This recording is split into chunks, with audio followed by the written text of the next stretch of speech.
Hi guys, Blaine here. Today I will share with you my personal experiences with the new Invasion Dungeons. Now this will not be the best guide out there, but if you are still struggling with them, then I hope this video will help you out one way or another. So let's get into it. Now with the Season 1 update, we now have 3 types of Invasion Dungeons and each will be for a specific type of enemy. First of all, Legion of Darkness dungeon to me is the simplest one out there, as all you need to do is figure out the colors and their platform locations, stand on them, and that is pretty much it. Next is the Order of Truth dungeons. At first, it might be a bit confusing, but as you get yourself familiar with the mechanic, I think it is not that hard to get it done. What you need to do is shoot the pillar, figure out what pattern and its number, then look for the drone or the gun that has the same pattern order. Now in this scene from the trailer, you can see that the pattern look like a coin at location number 2. What you need to do next is find another pillar and memorize its pattern locations. My tips here is that you don't really need to find all 4. Usually 2 patterns will help you figure out what drone or gun you need to activate, as each drone usually has a specific pattern order. Now if you want to make sure, you can technically go for a third one, but keep in mind that you don't have much time in this mission. Last is the Legion of Immortality. The mechanic itself is very straightforward. You kill enemy to drop the artificial brains, then put them into the combating unit until it reaches 100% and you are good to go. The hard thing here to me is that you will see yourself getting swarmed by mobs in no time if you don't play AoE character. My suggestions is to bring in AoE guns like the Thunder Cage to clear mob as soon as possible, focus solely on the normal mobs, and avoid or ignore the elite one, as they will take a longer time to kill and slow you down. Alright, so this is my personal inversions reinforcement build. Now I like to keep my survivability as much as possible. Therefore, I go for hunt as the first thing, because when you max out all these 4, you will gain yourself an enhanced pain suppressions wherever the augmentation effect is active, and that is incoming damage minus 4.1%. So you can see yourself staying alive a bit longer in combat.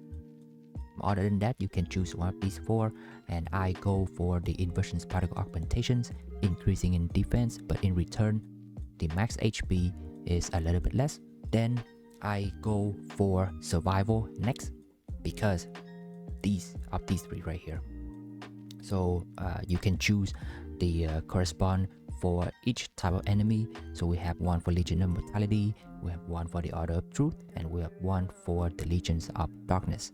And each will further decrease the incoming damage by 50% on top of the 4.1% here. So really good for survivability. And the rest is, I would say the rest will be up to you, but my personal taste is recovery, simply because of this one right here, inverted defibrillations. Basically it will use all of your current MP to recover for your HP. If your HP is 10% or less and you do not die, usually I think a lot of people might or might not use this one, but since I am a Sharon main, and of course Sharon doesn't really use her skill power that much compared to other character, if I'm gonna be honest. So I see myself rely on this one a lot of the time, and it is really useful to me. Therefore I go for that. On top of that, you can have a little bit of a help from the passive here, which will remove debuff for 3 seconds and gain debuff immunity for the same durations if you land a firearm critical hit. But let's say if you don't want recovery, you can go for attribute. Again, attribute kinda like a give and take, because some of these will give you the advantage, at the same time will decrease something else in different area, right? But at the end of the day, you can have yourself an all attribute resistance plus 10.7%. If not, you can technically make yourself a little bit of an easier time by going for season.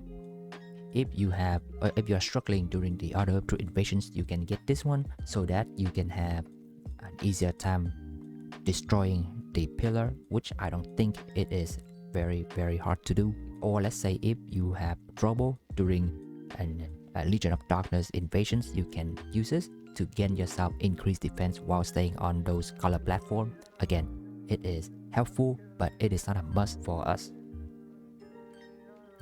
And the rest of the thing here is to increase the attack for the new gun and decrease skill cost. If your movement speed is 300 or less, that is the main thing. The rest is skill effect range negative 5% and fire rate negative 5%. Your call, up to you, but I don't think we will use this one as much as the other one. Unconsciousness is a good thing, but I don't see myself in a situations where I use all skills and seeing all skills, they're all cooldown. So this to me is not very helpful. Once again, I really hope that this video will at least help someone out there one way or another. If there's something new in the upcoming patch note, I will for sure come back to this and make a new build for the dungeons. Thank you for watching and good luck grinding.